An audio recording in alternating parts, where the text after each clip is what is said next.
Alors c'est important d'avoir été là pour eux, mais c'est important de toujours continuer d'être là pour eux. Here at St. Anne's, the facility just upgraded its rooms and washrooms and made the building more accessible. That's good news for people who live here. As we recover from this pandemic, we must all continue to work together to improve care for our seniors. That's exactly why we're here today. We've reached an agreement with the Government of Saskatchewan. Through the Safe Long-Term Care Fund, the federal government will provide $32 million to the province to help improve care for seniors. This investment will support, for example, safer dining practices and increased cleaning and housekeeping. It'll also support enhanced screening protocols for staff. During the past years, I've had the opportunity to talk with many long-term care workers to thank them and hear their stories, but also their concerns. I know that for caregivers and managers here at St. Anne's, teamwork is at the center of everything you do to support residents. Well, our government will continue to be here for you because it's clear that better conditions of work for caregivers lead directly to better conditions of care for residents. Now, including Saskatchewan, our government has signed and announced agreements through the Safe Long-Term Care Fund with 9 provinces and territories: Saskatchewan, BC, New Brunswick, Newfoundland, Nova Scotia, Ontario, PEI, Yukon, and Northwest Territories. These investments are making a real difference for people and for caregivers. We're also continuing our work with the other provinces and territories to be there for seniors right across the country.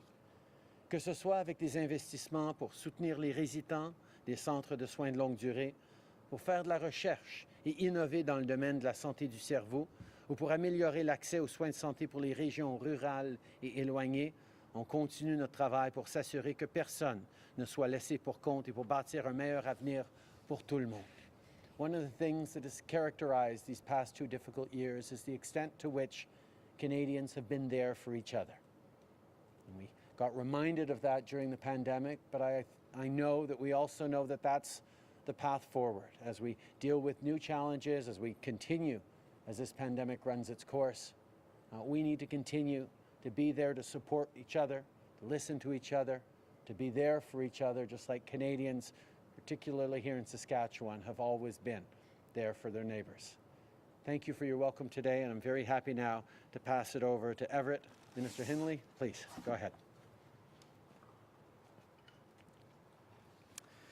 Thank you, Prime Minister, and thanks to Jean and the team here for having us at your home today. Jean introduced me, I think it was a slip of the tongue actually, as Stuart Hindley. Yes, as we were chatting before, typical Saskatchewan story. Actually, Stuart is my uncle who lives in St. Brew, where Jean used to work many years ago and live many years ago. So 6 degrees of separation or less here in Saskatchewan. Thanks for the opportunity here to be here today, to the residents being here in your home and allowing us to visit you for a few moments this afternoon. And thanks to our healthcare workers, as the Prime Minister said, who have done such amazing work, particularly over the last couple of years of the pandemic. And we just thank you. It doesn't seem to be enough on behalf of the province of Saskatchewan for everything that has been done. It has been a very challenging 2 years for all of us, and I know that family presence restrictions and feelings of isolation have been particularly difficult for seniors and older adults living in long-term care, and that's why it's so nice to be here in person today visiting you. It's great to see families that are here as well in our long-term care homes once again, and we look forward to the many opportunities that families will have in the weeks and months ahead to continue to visit with their loved ones. Saskatchewan is continuing to make significant investments to improve long-term care in this province. We appreciate the federal government's support today for the work Saskatchewan has done to improve infection prevention and control measures in long-term care over the past couple of years. As a province, we're investing more than $750 million into long-term care this year to increase staffing, support quality care, and improve the physical condition of long-term care homes. We're delivering on our 3-year commitment to hire 300 new full-time equivalent continuing care aides in long-term care and home care, adding 117 new full-time equivalent CCAs in this year's provincial budget. Our government recently launched a new long-term care inspections program, which will see the Ministry of Health inspect all long-term care homes in the province to ensure compliance with provincial care standards.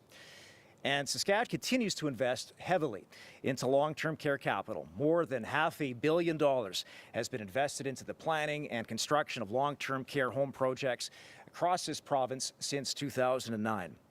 Long-term care home replacement projects are currently underway or in the planning phases in the communities of Meadow Lake, Grenfell, La Ronge, Regina, Estevan, and also Watson. Capital improvement projects, including ventilation upgrades, are also progressing in dozens of long-term care facilities across Saskatchewan with both provincial and also federal support. And the government of Saskatchewan continues to prioritize the needs of long-term care residents and seniors.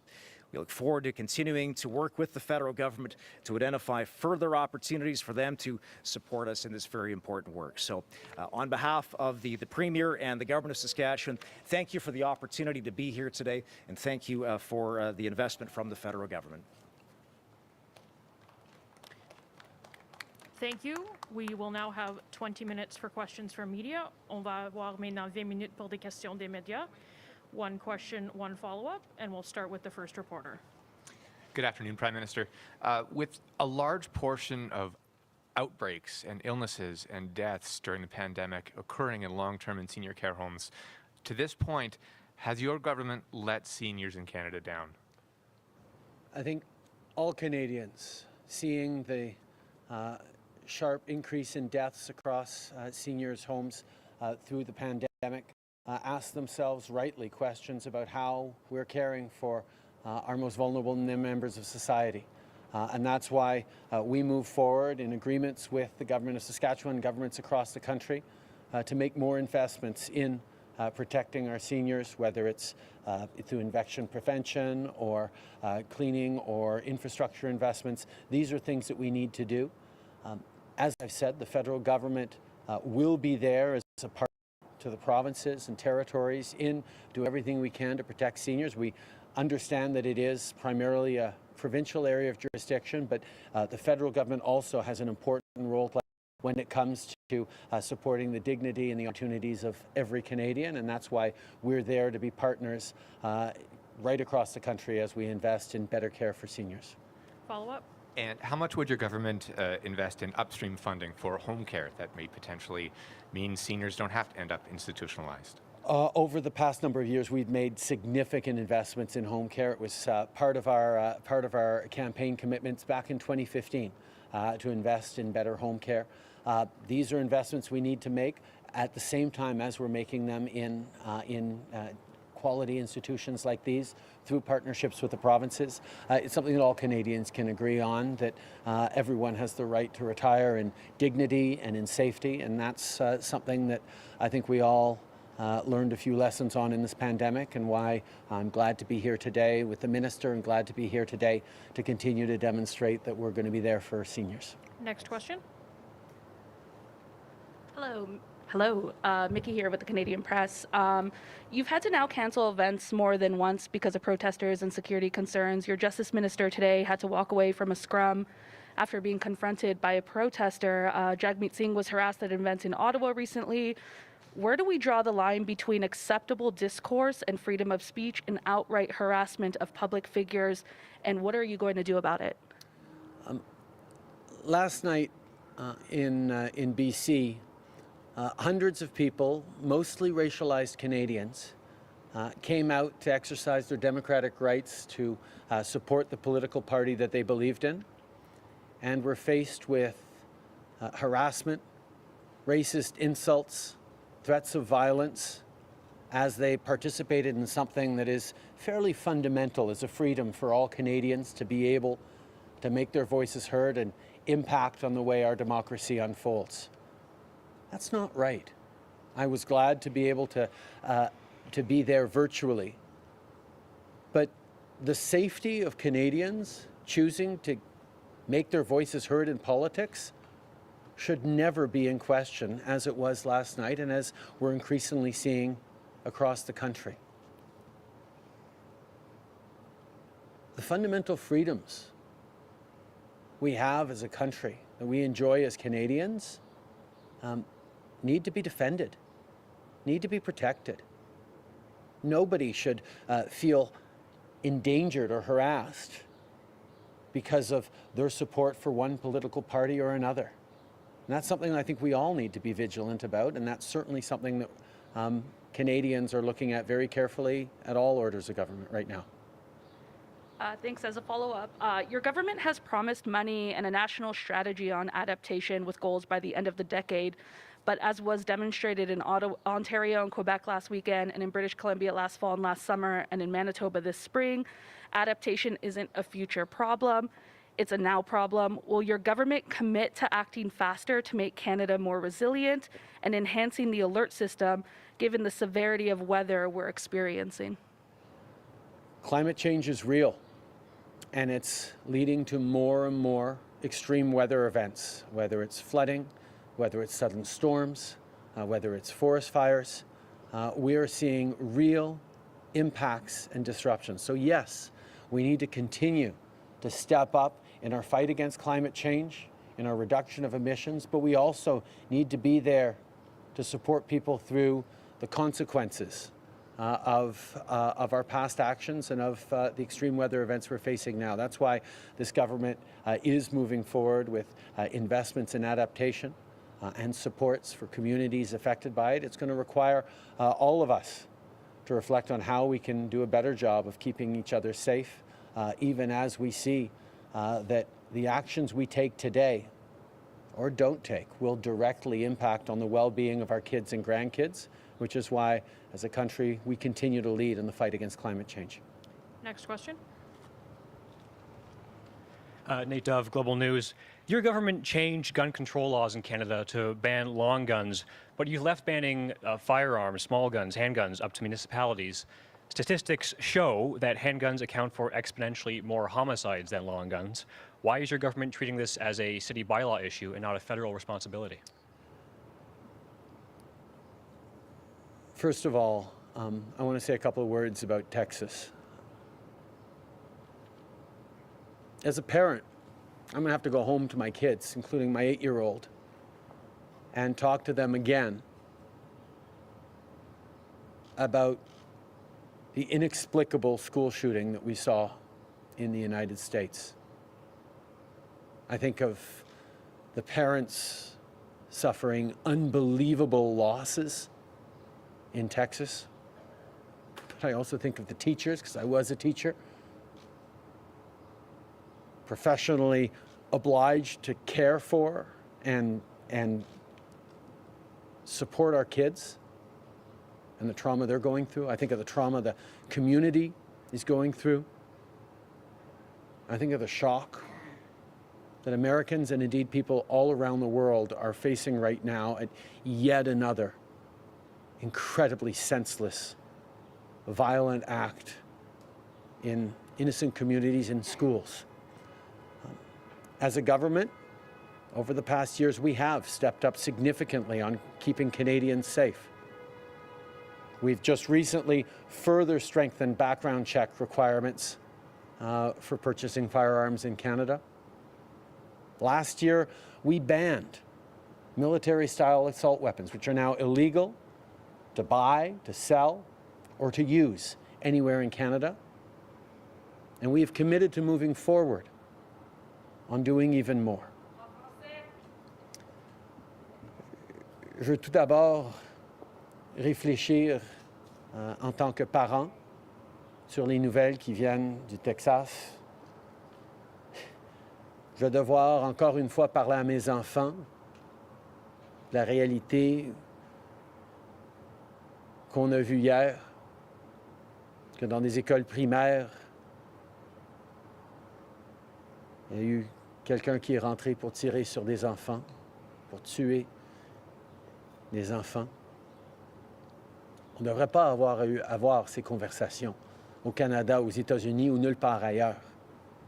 En tant qu'enseignant, en tant que chef, en tant que premier ministre, nous avons tous une responsabilité de faire tout ce qu'on peut pour protéger nos enfants et tous les Canadiens de la violence avec les armes à feu. En tant que gouvernement, on a pris des étapes importantes pour renforcer les vérifications d'antécédents lors d'achats d'armes.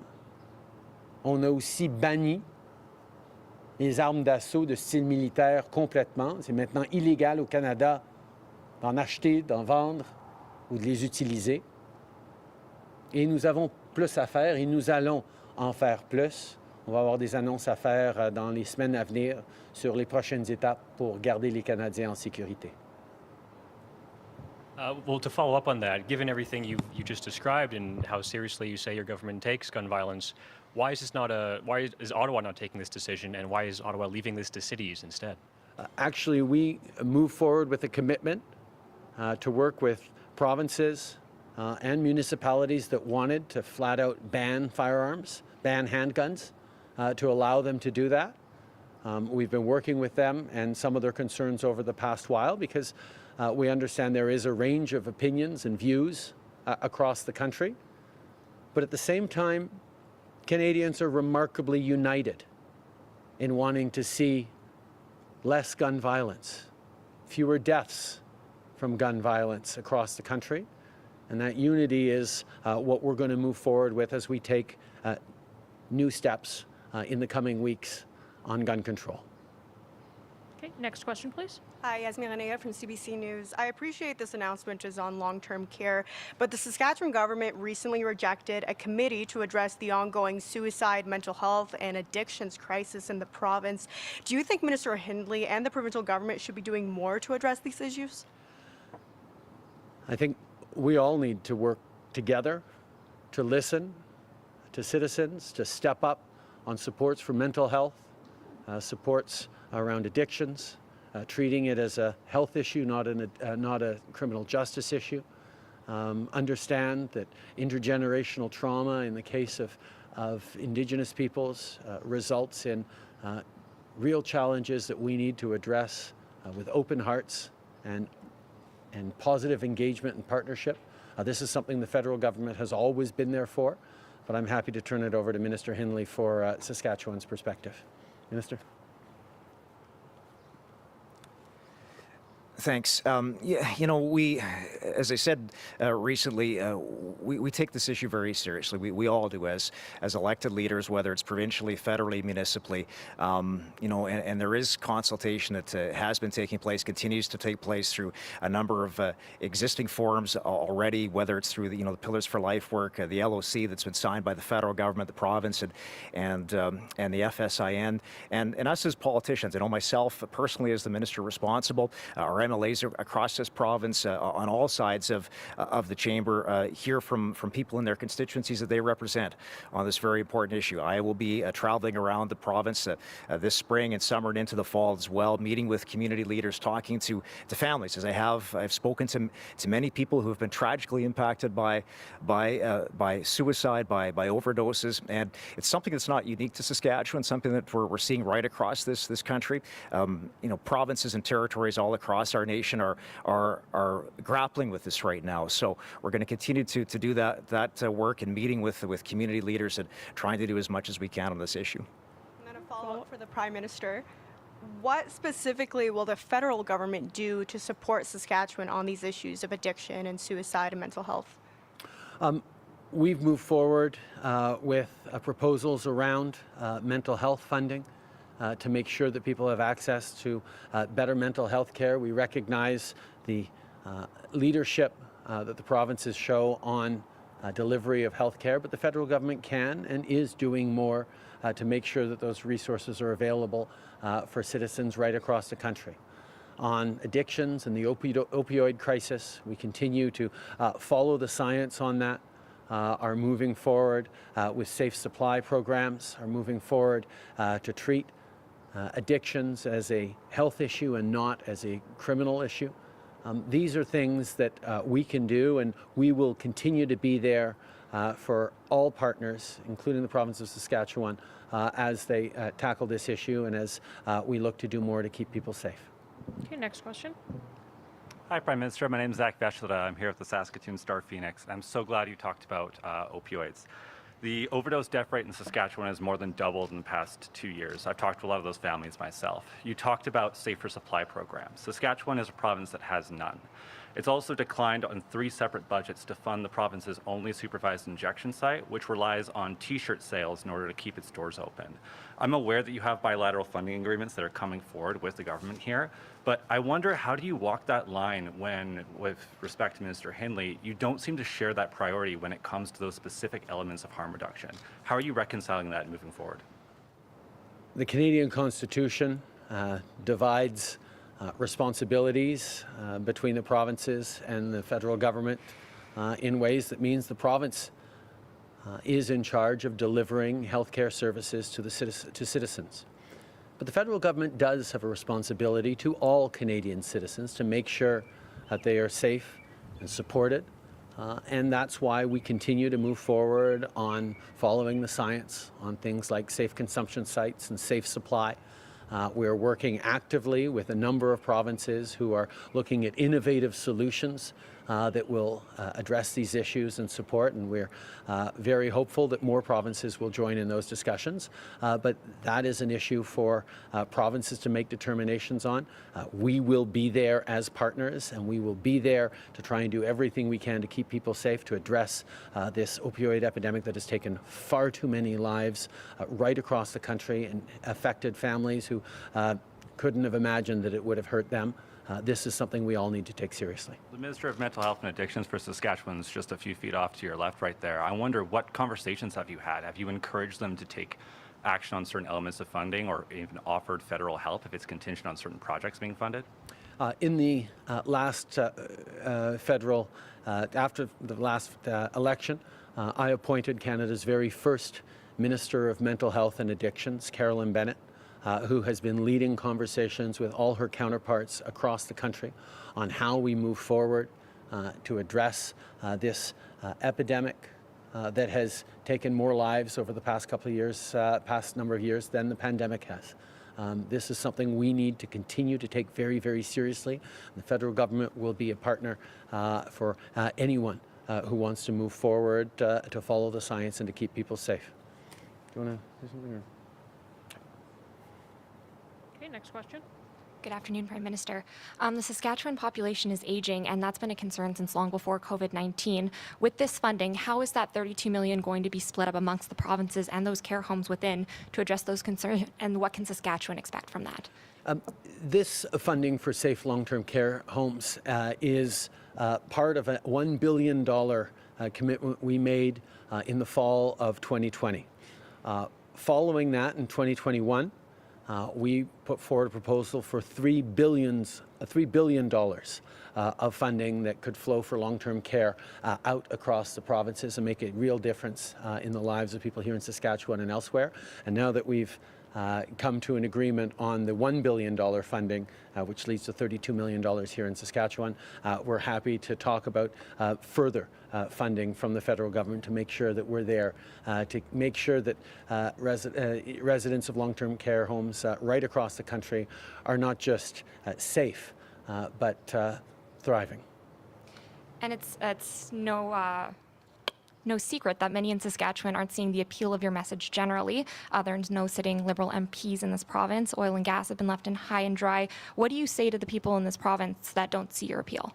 I look forward to sitting down later today with a number of students in the University of Saskatchewan to talk with young agricultural students, with young students in the medical and vaccination fields, to talk with Indigenous students, to talk about the kinds of work that we need to do all together to build a better future. And I think one of the things that remains extremely important is that the federal government remains engaged with people in Saskatchewan, whether it's the protein supercluster we invested in a few years ago that's already having a significant impact in growing the agricultural industry, or whether it's moving forward on things like carbon capture, sequestration and usage and storage that we know is an important part of the fight against climate change, where Saskatchewan can contribute significantly. We know that people in Saskatchewan always want to be part of building a better future for themselves, for their kids. They work hard every day to build that, and this government will continue to be a partner to them. Okay, next question. If I could Sorry. If I could just touch on that first question there, the question about the dollars for the province of Saskatchewan, just to provide a bit of context around that. So yeah, it's $32 million. It's coming to our province. What we'll be using that money for, actually, and we're grateful for the funds from the federal government, but what we'll use that funding for is actually to offset some costs we've already incurred throughout the pandemic. So whether it's the cohorting of staff in facilities because of some of the measures, infection prevention and control. So that $32 million is going to be used in those sorts of areas. So not anything really new in terms of where that money is going to be going.